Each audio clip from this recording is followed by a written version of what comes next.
ଯେଉଁଠି ଅଛନ୍ତି ସେଇଠି ରହିଯାଆନ୍ତୁ ଆଉ ପ୍ରଥମେ ବର୍ତ୍ତମାନ ସମୟକୁ ମନ ଖୋଲି ଉପଭୋଗ କରନ୍ତୁ।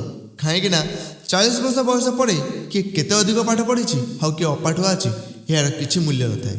ଆପଣଙ୍କ ଠାରୁ ଯଥେଷ୍ଟ କମ୍ ପାଠ ପଢ଼ିଥିବା ଗୋଟେ ଚା ବାଲା ଗୋଟେ ପରିବା ବାଲାର ମାସିକ ଆୟ ଆପଣଙ୍କ ଠାରୁ ଯଥେଷ୍ଟ ଅଧିକ ଥାଏ, ତାହା ପୁଣି ଟ୍ୟାକ୍ସ ଫ୍ରି।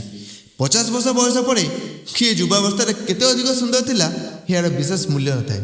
କାହିଁକିନା ଚେହେରା ଏତେ ଖରାପ ହୋଇଯାଏ କି ଆପଣ ନିଜକୁ ବିଶ୍ୱର ସବୁଠାରୁ ଅସୁନ୍ଦର ବ୍ୟକ୍ତି ବୋଲି ଭାବି ବସନ୍ତି। 60 ବର୍ଷ ବୟସ ପରେ ଆପଣ କେତେ ବଡ଼ ଅଫିସର ଥିଲେ, କେତେ ବଡ଼ ପଦବୀରେ ଥିଲେ ଏହା ମୂଲ୍ୟହୀନ।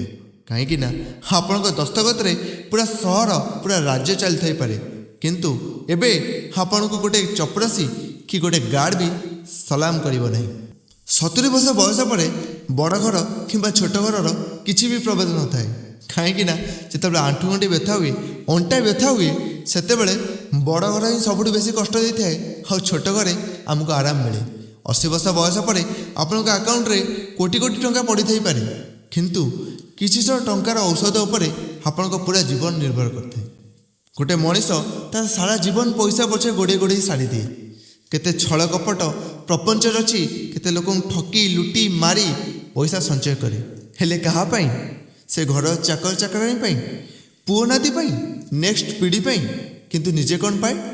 ଶେଷ ଜୀବନ ତାର ବାର୍ଦ୍ଧକ୍ୟରେ କଟିଯାଏ ଆଉ ରୋଗ ସହିତ ଷ୍ଟ୍ରଗଲ୍ କରି କରି ସେ ମରିଯାଏ। ଆମେ ଭାବୁ କାଲି ଏନ୍ଜୟ କରିବୁ, ଖାଲି କିଏ ବା ଦେଖିଛି? ଡେଲି ଡେଲି ଆମେ ବାର୍ଦ୍ଧକ୍ୟ ଆଡ଼କୁ ମୃତ୍ୟୁ ଆଡ଼କୁ ଅଗ୍ରସର ହେଉଛେ। ତେଣୁ ବର୍ତ୍ତମାନକୁ ଉପଭୋଗ କରନ୍ତୁ ଆଉ ଖୁସିରେ ରୁହନ୍ତୁ। ଜୟ ଜଗନ୍ନାଥ।